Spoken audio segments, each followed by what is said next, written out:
Good day, friends. Today we will discuss valuation of leasehold property. So first we will discuss what are leasehold properties, who is lessor, who is lessee, who is sub-lessee, and then other basic things about the leasehold property. Then we will discuss certain case studies that will make the things clear that how you can do the valuation of a leasehold property. First, we will discuss the basic things. You have to remember that we leasehold properties, they are registered under Transfer of Property Act 1882. So it involves understanding the specific rights and obligations. So you have to remember this with the leases. So there are three persons at least are two or three persons involved in it. One is the lessor, second one is lessee, and third one is sub-lessee. So you remember that these are registered under Transfer of Property Act 1882 under Section 105 of the Transfer of Property Act 1882. So it defines that what is a lease. It defines a lease is defined as a transfer of a right to enjoy the immovable property for a certain time. So you know, whenever such thing is to be done, there must be some consideration as per contract act. So lease is defined as a transfer of a right. So this is just a transfer of a right to enjoy the immovable property for a certain time in consideration of a price paid. The price which is paid or promised, it may be paid or it may be promised, or of money or a share of crops, service, or any other thing of value. So remember, this is the definition of lease. What is lease? So the key elements of the lease, first one is lessor. Who is lessor? Lessor is the owner of the land. He may be owner of the land or land with building. As far as real estate is concerned, so he gives away possession or transfer of his property for use of tenants. Here tenant is called lessee on rent and on certain terms and conditions which are mentioned in the lease deed. So basically lessor holds a right to receive the ground rent. So what are its rights? He has the right, first one, right to receive the ground rent if it is a open plot, or if it is a building then it will be the building rent, and right to reversion of land. So after the expiry of lease period, the land is reverted back to the owner. So in this case, what may be then that an open land is given to by the lessor to the lessee. Lessee constructed a building over it. He uses it for his own purpose, or he sublet this building constructed over it. After the expiry of lease period, what will happen? Either the building along with the plot will be returned back to the lessor as per the lease deed, but if it is written in the lease deed that lessee will return an open plot after removing the building constructed over it, so this is called reversion, which was not possible in case of generally in case of rented properties. Here, reversion is possible if the lease period is for a certain period of time. If it is a perpetual, then there may not be reversion may not be possible. So first one is lessor. Second person involved in it is lessee. Lessee or head lessee, we call it head lessee or head lessee, is the tenant of the property of the lessor. He holds the occupational rights, basically occupational and development interest in the leased out property. in accordance with the terms and conditions set out in the lease agreement. Lessee has the right to erect buildings on the plot if it is a plot, and if it is written in the lease deed that he has the right to erect the building on the plot and right to receive the rent from such buildings. He can, if he has the right to construct the building, erect the building, and he has the right to receive the rent from the subtenants or sublessees, so he may have the right to receive the rent from such buildings. And third person involved in it is sublessee. Sometimes under lease agreement, rights are given to the lessee to sublet the property to the third person, who is called sublessee. So here give sublessee will give rent to the lessee, and lessee will give rent to the lessor. So as we have discussed yesterday in the last video in rented property, this the rent which lessor receive will be called head rent, and the rent which lessee receive will be called improved rent, and their difference will be called profit rent.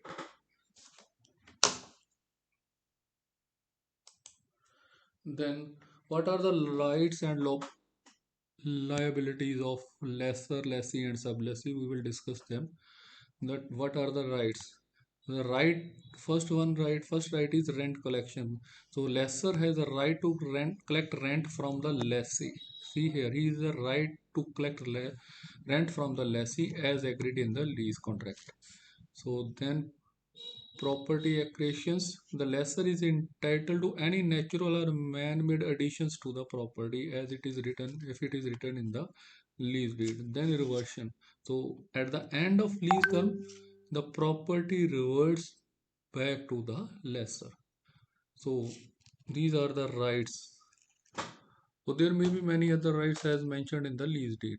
Then what are the liabilities? These are general things which we are discussing. First is disclosure of defects.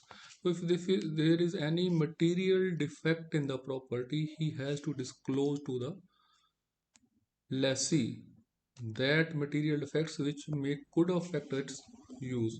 Second is peaceful enjoyment. So lessor must ensure that lessee can enjoy the property without disturbances. Third is maintenance. So the lessor is typically responsible for major repairs and maintenance until unless otherwise agreed. So these are the rights and liabilities of the lessor. Then we will discuss rights and liabilities of the lessee. What are its rights? First thing is exclusive possession. So lessee has the right to exclusive possession and use of the property during the lease term. See here the word during the lease term. And then he may have the right of subleasing if it is written in the lease deed. So lessee may have the right to sublease the property subject to the lessor's consent. And third thing, he has a right to renewal if it is written in the first lease deed. The lessee may have the right to renew the lease if such a clause is included in the lease agreement. Then what are the liability? His first liability is to pay the rent to the head lessor or lessor. So the lessee must pay the rent as agreed in the lease contract. Then property care. So the lessee must take reasonable care of the property and return it in the condition it was received, bearing normal wear and tear. Compliance with the terms. The lessee must comply with all the terms and conditions of the lease agreement. And then next is rights and liabilities of sublessee. So first he has a right to use the property. So sublessee has a right to use the property as per the terms of sub-lease agreement. So protection from eviction. So sublessee cannot be evicted by the head lessor or lessor until unless they comply with the sublease terms. And what are its liabilities? His liability is to pay the rent to the lessee. So sublessee must pay the rent to the sublessor or lessee as agreed in the sublease deed. Adherence to the terms. So sublessee must adhere to the terms of the sublease agreement. Limited rates. So sublessee has a limited rights to those granted by the sublessors and cannot exceed the original lease terms. These are the rights and liabilities of lessor, lessee, and sublessee. Then there are two types of income rates. Two types of income rates. Income rate is the rate that reflect the ratio of 1 year's income to the value of the property. So what is income rate? It is the ratio of 1 year's income to the value of the property. First one is overall capitalization rate. So we denote it with some small r are the income rates used to value the total property. This overall capitalization rate represents a relation between a single year's income and the value of the property. So how it is derived? It is derived from a property implicity, reflects the investment's income pattern, value change, equity, build up, income tax benefits, and yield rates. Even though the items just mentioned are implied individually, they cannot calculate R plus tax rate as is used to convert a single year's net income before recapture and takes into an indication of total property value. So we will discuss it in with the examples that will make the things clear. Second thing is yield rates. A yield rate is a rate of return on the capital. Yield rate is rate of return on the capital. So it is usually expressed as a compound annual percentage rate. It is expressed as compound annual percentage. A yield rate considers all the expected benefits from the property over the income projection period, including both annual net income and any remaining value or sale proceeds at the termination of the investment. So this means value is referred to as the reversionary interest or terminal value when a yield rate is used in yield capitalization to discount future income payments into value indicator. It is also referred to as discount rate. In appraisals, the terms yield rate or discount rate are virtually synonymous. Although yield rate includes only the return on the capital in the capitalization process, yield rates are usually used in conjunction with the corresponding compound interest or annuity factors that explicitly provide the return of investment or capital recovery.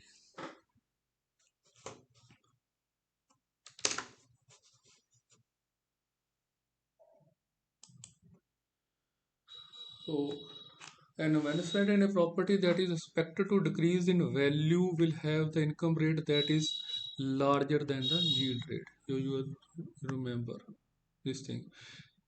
An investment in property that is expected to decrease in value will have an income rate. See here, income rate that is larger than yield rate. An investment property that is expected to increase in value will have an income rate that is smaller than the yield rate. So you have to remember this condition. If there is chances that the property is expected to decrease in value, then income rate will be larger than yield rate. But if a property is expected to increase in value, then income rate will be smaller than yield rate. So when the investment is in a property that is not expected to change in value, then income rate will be equals to yield rate.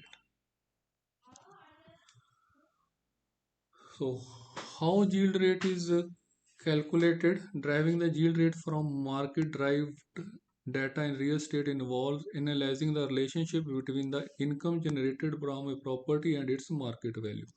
So first what we do, first thing is you have to identify comparable properties. So choose properties that are similar in terms of location, size, type and conditions to the property of which you have to do valuation. Then you collect the data. Second, get data on recent sales prices and the net operating income of these properties which you have chosen as comparable. Then you calculate net operating income. So net operating income, you know, it is equals to rental income minus operating income. So what are the components that are including in operating expenses are uh, vacancy losses, operating expenses such as maintenance, property management fees, insurance, and property taxes, etc. And then calculate the net capitalization rate. Capitalization rate is, you know, it is net operating income divided by property value. So yield rate, yield rate is can be derived by averaging the capitalization rate of comparable properties. So sigma, you take, if you take five to six property, you take sum of net operating income of all the properties divided by sale prices divided. So you calculate this, you divide it with the number of comparables, that will give you yield rate. So for example, you collect we collect the data of three comparables. So calculate the yield rate for each comparable. Yield rate, annual rental income from the property was 1,20,000, property value was 15 lakh. So yield rate is 1,20,000 divided by property value, it is 8%. Property V annual rental income was 1,50,000 and property value was 18 lakh. So yield rate will be 1,50,000 divided by 18 lakhs, 8.33%. Property C annual rental income was 1,80,000 and this property value it was sold for 20 lakhs. So the yield rate is 9%. So what you do? You take average yield rate 8 plus 8.33 plus 9 upon 3, delivery rate is 8.44. So summary means yield rate for property 8, A is 8%, B is 8.33%, C is 9%. So average, you have to take average yield rate, that is 8.44%. So this yield rate can be used to evaluate the potential return of investment for similar properties in the market.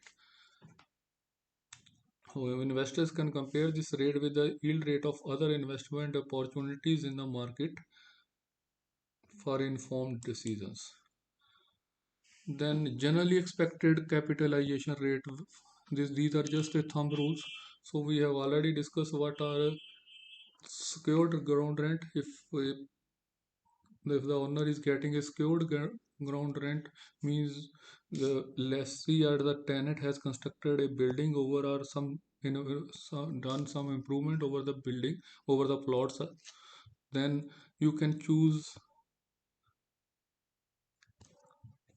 capitalization rate from 6 to 6.5%. If it is unsecured ground rent, only lessor is lessee is using only the plot. He has not done any improvement over it, such as for parking, etc. In that case, you can choose capitalization rate between 6.5% to 7%. So for residential houses, you can choose capitalization rate between 7.5% to 8.5%. For residential chawls in uh, because of multiplicity and level of tenants, you can choose somewhat higher uh, capitalization rate from 8 to 9%. For shops and offices, you can choose capitalization rate between 9 to 10%, and for godowns and factories, you can choose capitalization rate from 9.5% to 10.5%.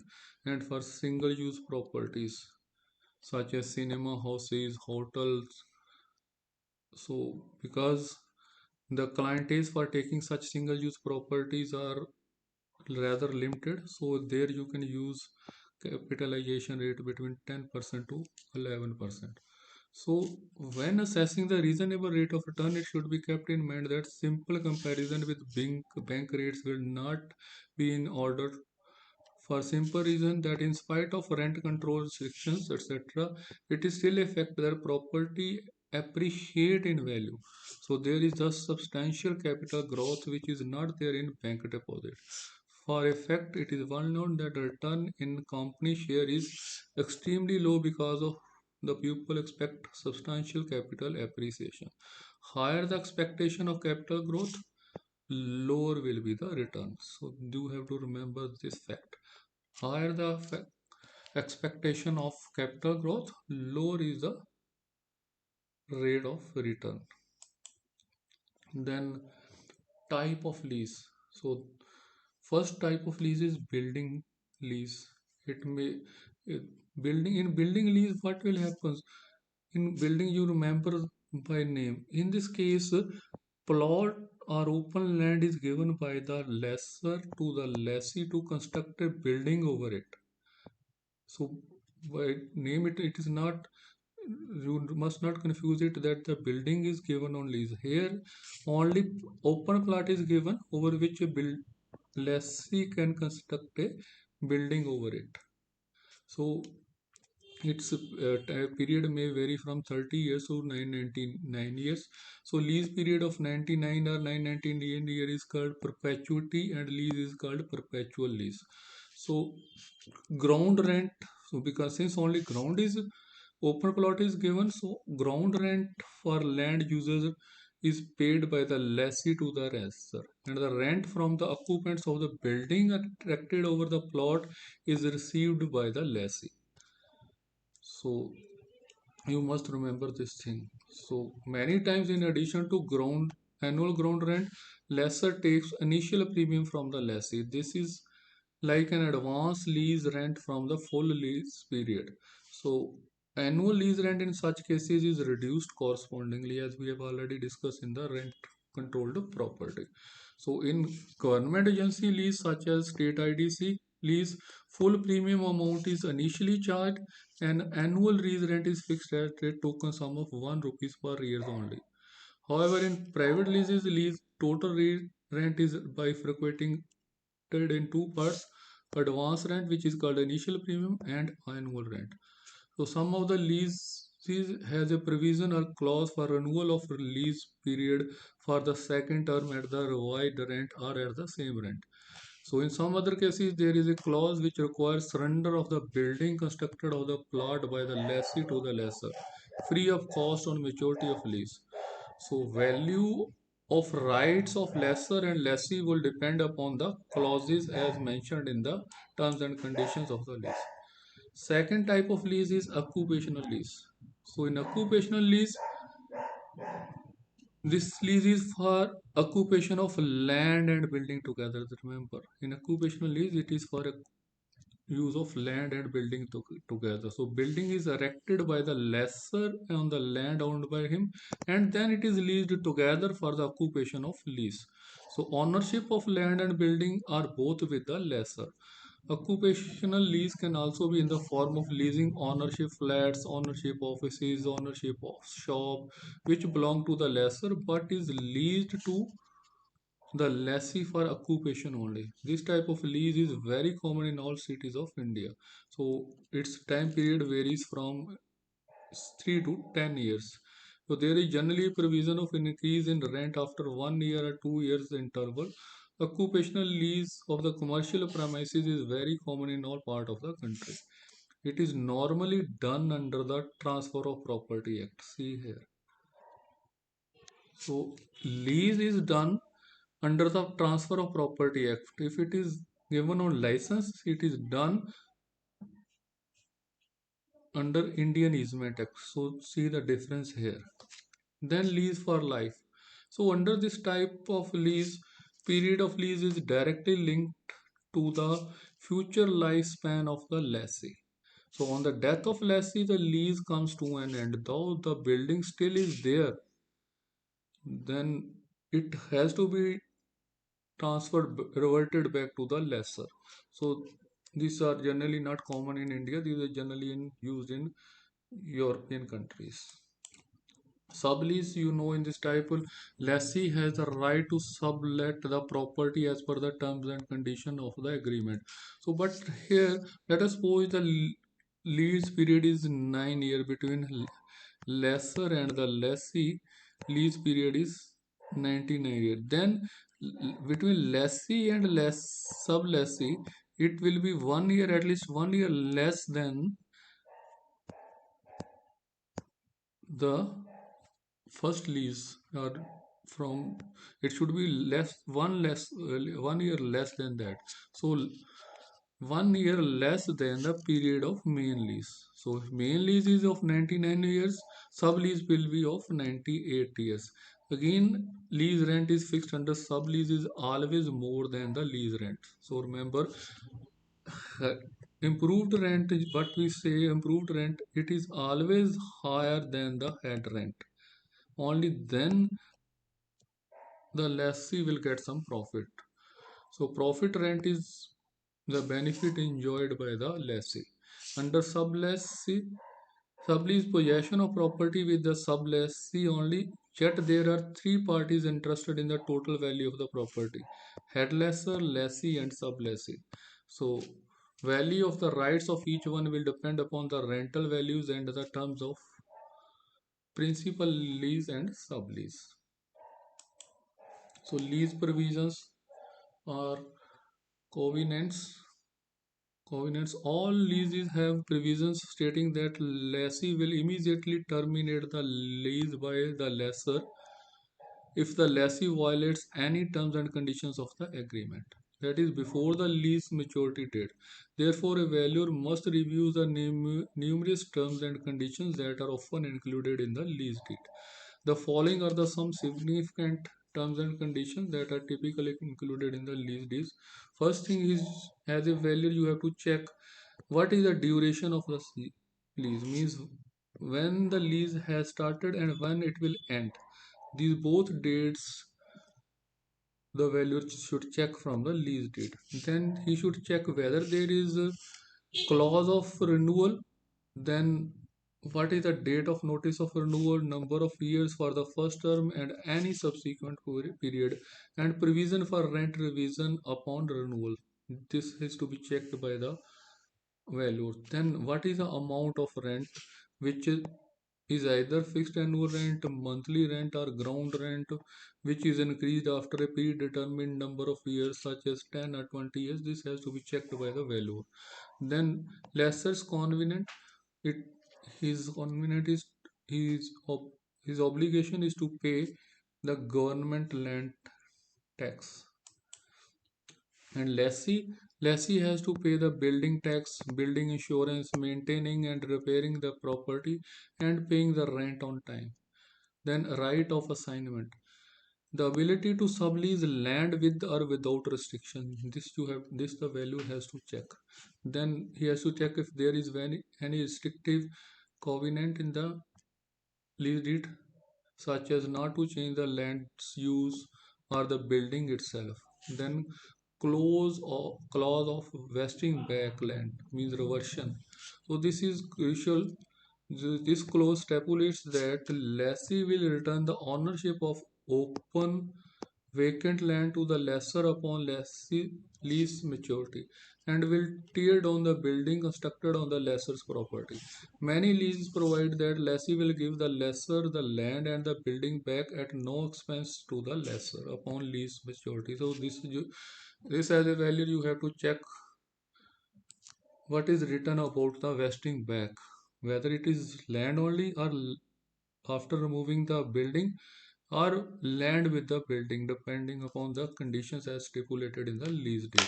So there could be a provision that lessee would surrender back land with building to the lessor, but the lessor will be required to pay mutually agreed amount, or we can say depreciated cost of the building, to the lessee for the building. So this is to be checked by the valuer while doing the valuation.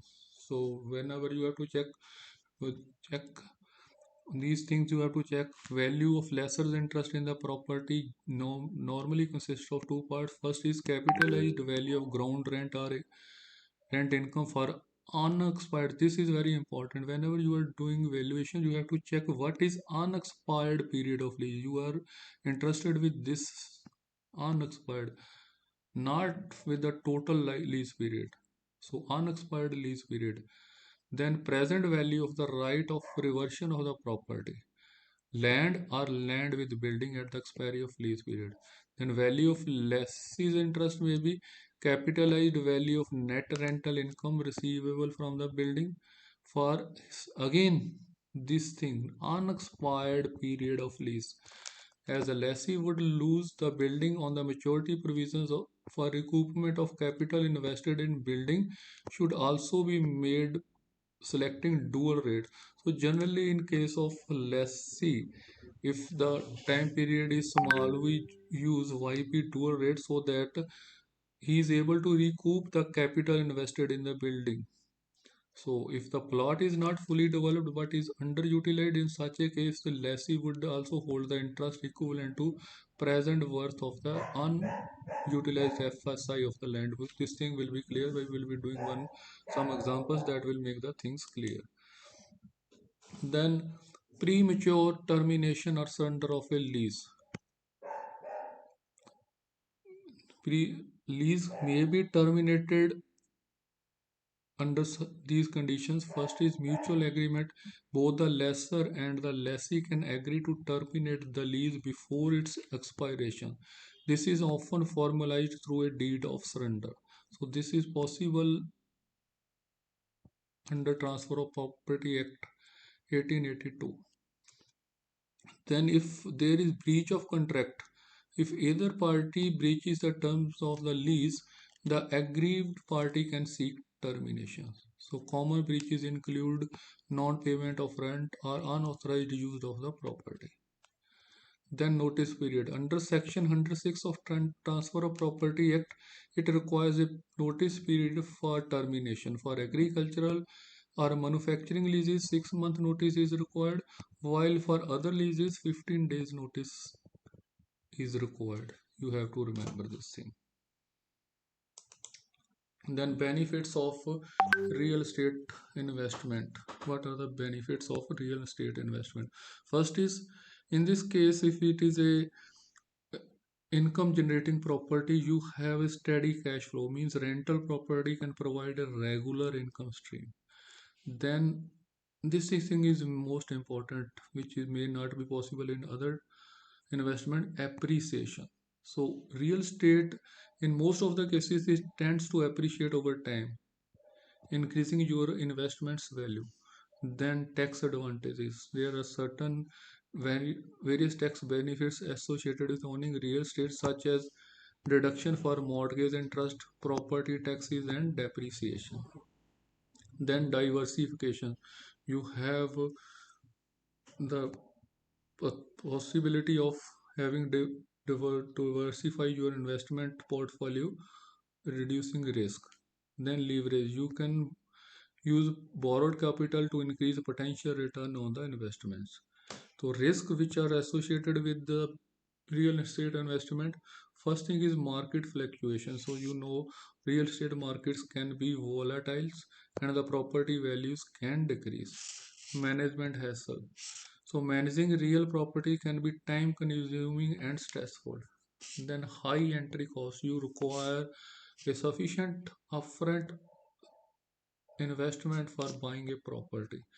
Then liquidity issues. So real estate is not a liquid as other investments such as gold, etc. Meaning it can take time to sell the property. You cannot sell it immediately, as in the case of gold. You can sell the gold immediately and get the money.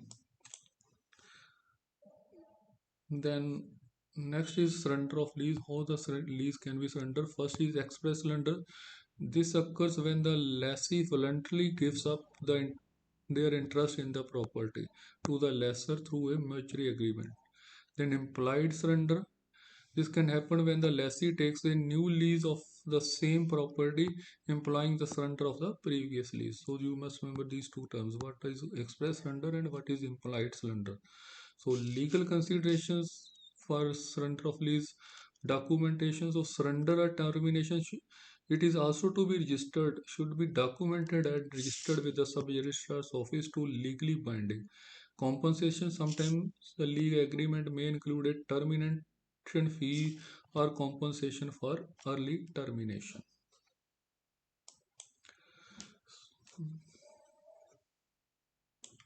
Now we will take some examples.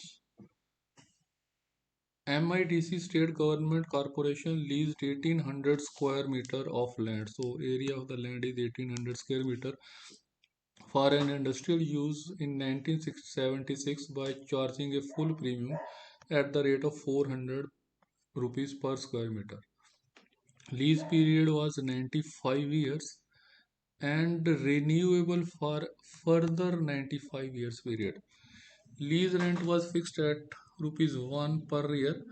Lessee constructed a factory building area 950 square meter in 1976.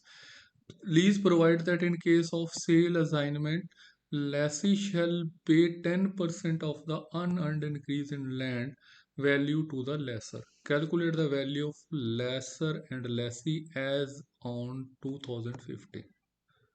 See here. Lease was done in 1976. It is was for 95 years and it can be further renewed for another 95 years, because so it is a perpetual lease. And replacement cost of factory building is 2015 is 15,000 per square meter, and the land value is in 2015 is 5,000 per square meter. So first thing is lease rent is only 1 rupees per year, so we can ignore this because its capitalized value will be negligible. So now see here what he has given. So what are the rights of the lessor? First thing you have to check what are the rights for the person of which you are doing valuation. So when you do the valuation, first thing you have to check the right of the lessor. What is the right of the lessor here? His right is to receive 10% of unearned increase in land. This is only the right. So first we will calculate what is the unearned increase. So he has paid 400 rupees per square meter and now the rate is 5,000 per square meter. So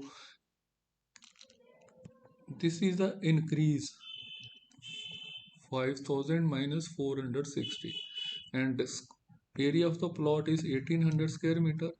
So increase is 82 lakh 80,000. So he has a right to get 10% of 82 lakh 80,000. So this is a value of lesser's right, 88 lakh 28,000. So now what is the right of the lessee? His right is to sell the property which consisting of land 1800 square meter and a building 950 square meter, and which is how much is the age of the building. It was constructed in 1976 and we are doing evaluation in 2015. So this 950 square meter of the building is 39 years of age. So we will check what are its rights. So first he can sell the property land value where he will get at the time of sale. 1800 into 5,000 is the present value, 90 lakh, but out of 90 lakh he has to pay 8 lakh 28,000 to the lessor as unearned increase. So actually from the land he will earn 90 lakh minus 8 lakh 28,000, 81 lakh 72,000 from the land.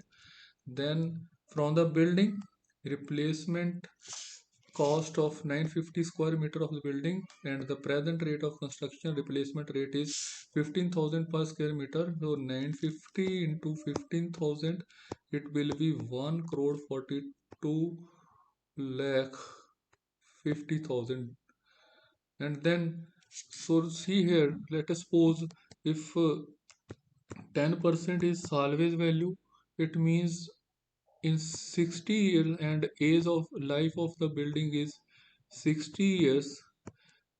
So it means in 60 years depreciation will be 90%. So depreciation per year in per year depreciation will be 90 upon 60, means 1.5% per year.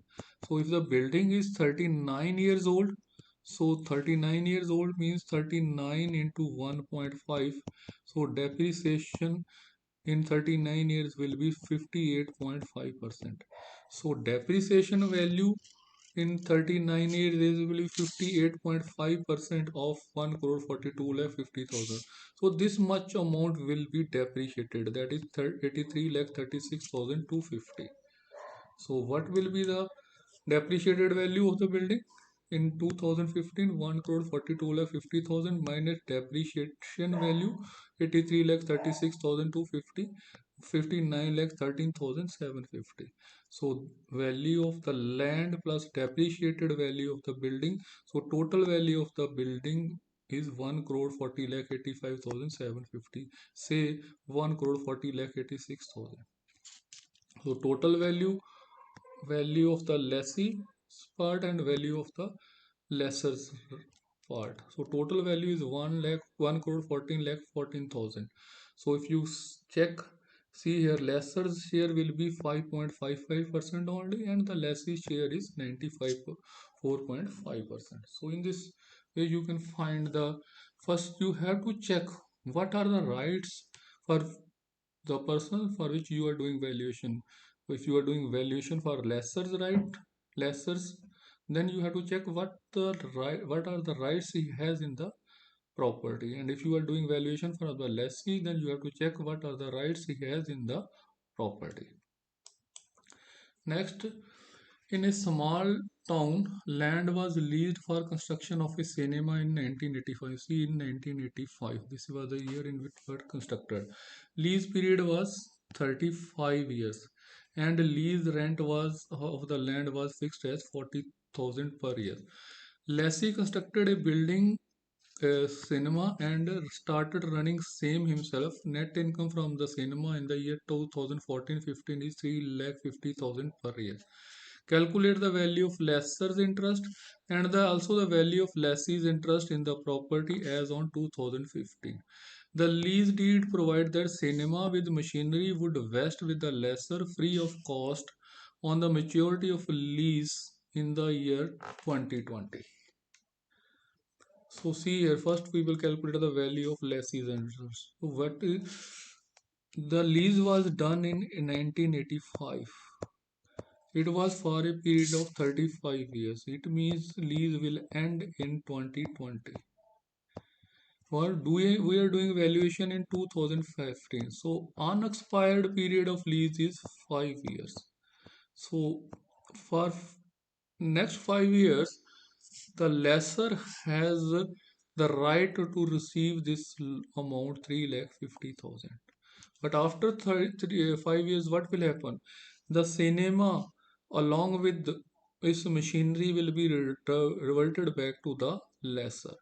So, this type of income is called diminishing income. And in such cases, you have to provide YP dual rate, because after this period, the cinema will be returned back to the lessor, and the lessee will not have anything for him from where he can receive the income. So we will be providing YP dual rate here. So we assume that capitalize the net income at 12% and the redemption of capital at 4% for 5 years. So rate of interest on capital is 12%. For sinking fund it is 4%. If you calculate YP dual rate, you know it is 1 upon R plus I is 3.27. So value of lessee's interest, see here, 3 lakh 50,000 is the amount he is getting per year. Out of it, 40,000 he has to pay as ground rent. So multiplied by YP net. This is net income. Net income multiplied by YP. This is the value of lessee's interest, which is 10 lakh 13,700. Say 10 lakh 14,000. So now, what are the rights of the lessors? So rights of the lessor is right to the lease rent for 5 years, and then, so first right is right to lease rent for 5 years, then right to cinema income after 5 years due to reversion clause. So for, let us suppose we take 8% for 5 years. So here you will be applying, if it is less than 50 year, we generally provide YP single rate. So YP single rate formula, this is YP single rate formula, 1 upon R into 1 minus 1 upon 1 plus R a to power n. So YP for 5 years at 8%, you put all the values, 5, it comes out to be 3.993. So he is getting 14,000 as ground rent. So 40,000 into 3.993, 1,59,720. So now right to cinema income after 5 years. This is its second right. So would last for, let us suppose this 35 year total life is of the building is 60 years. So we assume that it will last for another 25 years, as we consider the life of the building as 60 years. So future life of the building in 2020. So hence capitalize the income at 12% for 25%, and redemption, because after 25 years he has to reconstruct the cinema building. So we will be again applying YP dual rate. So for capital we take 12% and for sinking fund we take 4%, and you calculate YP dual rate for an 25 years it is 6.944. So he will be getting 3 lakh 50,000 per year, and YP is 6.944, 24 lakh 30,400. But this much amount will be, he will get after 5 years. So we have to get its present value. So present value we discount it at 8% for 5 years. So present value factor is 1 over 1 plus 0.08 raised to power 5. So you get the present value of the property for lesser 24 lakh 30,400 into points. This value will be 0.6806. So value is 16 lakh 14,130. So at both the values 1 lakh 59,720 and 16 lakh 15,130 to 18 lakh 13,850 is the value in lesser's interest. And if you check, lesser's interest will be 61.30% and lesser's interest is 38.70%. Next, under a private lease, 1,500 square meter of land was leased in 1970 for a period of 70 years with a lease rent of 4,000 per year. Lessee constructed a residential building and rented out tenements to the tenants, which yielded rental of 50,000 per year. Calculate the value of lessor's interest and lessee's interest in the property as on 2015. There is a lease condition that on maturity of lease, building will vest with the lessor free of cost. See here, Rent Control Act is applicable to the tenants in the building but not to the lessee. So this is a condition given. This is most important thing. How it will be used, we will check. So you have to calculate the value of lessors and lessees interest. So first, what are the lessors interest? First is less interest is to get 14,000 per year.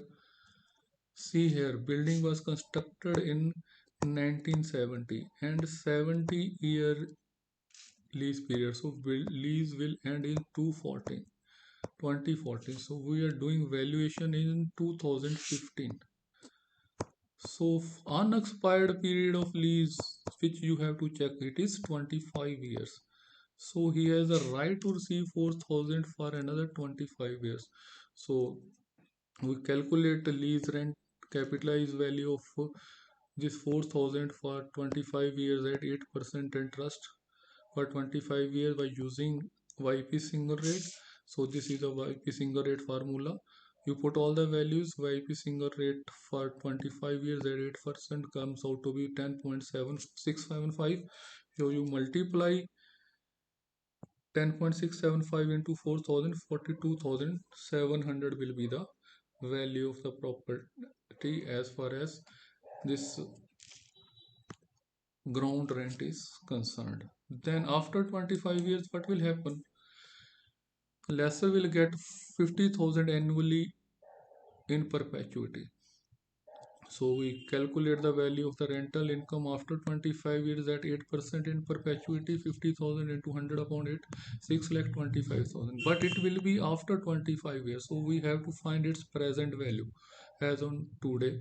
So we defer it at 7% for 25 years. So present value factor is 1 over 1 plus 0.07 raised to power 25, 0.1824. So the present value is 0.1824 multiplied by 6,25,000. So it is 1,15,125. So this is the value from ground rent and this is value from reversion. So total value is 1,50,000, 58,000 approximately for in the hands of lessor. So lessee's rent. What is lessee's right? His right is to receive 50,000 for another 25 years, and out of which he has to pay a ground rent of 4,000. So his profit rent will be 46,000. So we capitalize this income at 8% and sink redemption at 4% for 25 years, because after 25 years his income will come to an end and he will not having anything. So this will be diminishing income this type. So we will apply YP dual rate 8% and 4%. So we calculate YP dual rate for n equals to 25, 8%, 4% for sinking fund. IC comes out to be 0.024. You calculate YP dual rate, it is 9.164. So 46,000 into 9.614. So this is the value in the hands of the lessee. Next, we take an example where premium is paid. So what premium do? It is used to reduce the rent.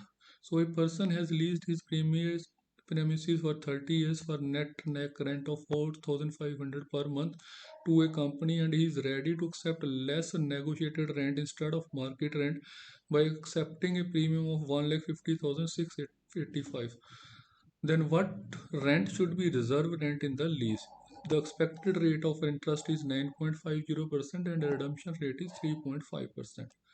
So net rent of the property 4,500 into 12, 54,000 per annum. So premium paid is 1,50,685. So remunerative rate is 9.5%, accumulative rate is 3.5%. It is given annual equivalent means annual reduction in rent. This is premium paid or capitalized value but divided by years purchase. So years purchase at 9.5% and 3.5% for 30 years. So YP, you calculate YP, it comes out to be 7.810. So reduction in rent will be 1,50,685 divided by 7.181. So rupees 19,293. Say 19,000. So therefore the profit rent is 19,000 or 1583.33 per month. So out of 50,000, 19,000 will be as a profit rent. He will get from this amount 1,50,685. He will be receiving this much as for interest if he has deposited in the bank. So this is approximately 35,000 per annum will be the negotiated rent, or if you divide it with 12 it will be 92916.66 per month. Another example, a leasehold property having an area of 2,400 square meter is leased out with an annual ground rent of 3,10,000. The unexpired period of lease is 41 years. So lessee has constructed a building over the land and he realizes an annual gross income excluding local taxes of rupees 5,87,000. The property being used as workshop for light industry. The fair rate of open land in the surrounding locality may be taken as 35,000 per square meter. Work out the value of the property on behalf of the lessee and the lessor.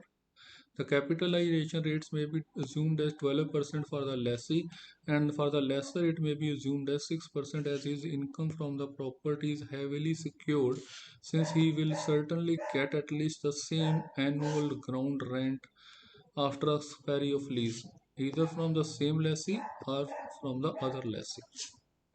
So valuation of the property in the hands of lessee can be worked out by the following two methods. First method is, so total amount in the form of rent received by the lessee during the unexpired period of lease can be obtained. So let us apply YP single rate at 12%. So gross annual rent from the property is 5 lakh 87,000. So let us suppose out of 5 lakh 87,000, so let us suppose this is 75 lakh 87,000. So let us suppose 87,000 towards the outgoings.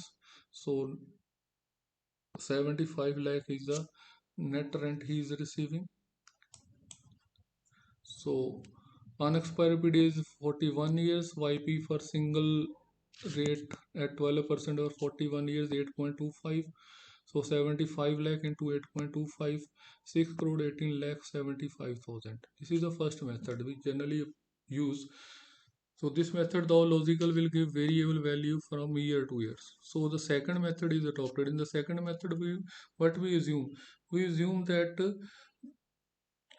the rent is assumed to continue in perpetuity and expected amount of it to be given induce the lessor to part with his properties here.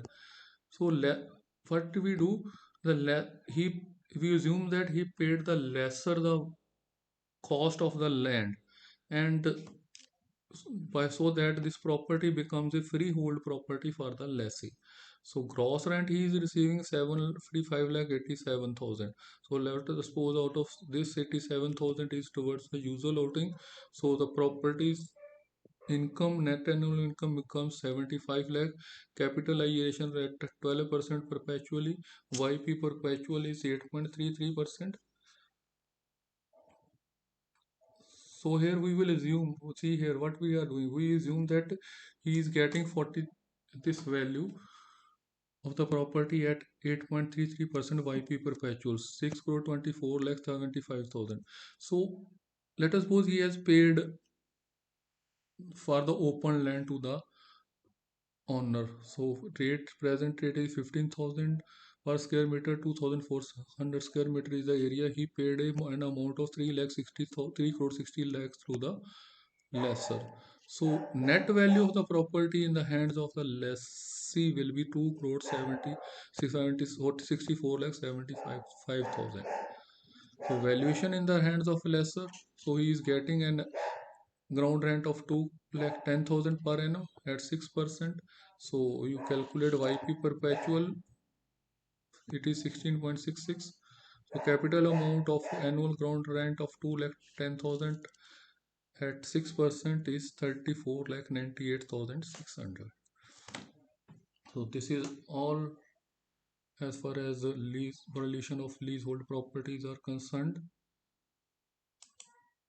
So please like and subscribe our video channel, and like, share and subscribe our video channel. And if you have any doubt, please comment in the comment box of the video. Thank you very much. Have a nice day. Thank you.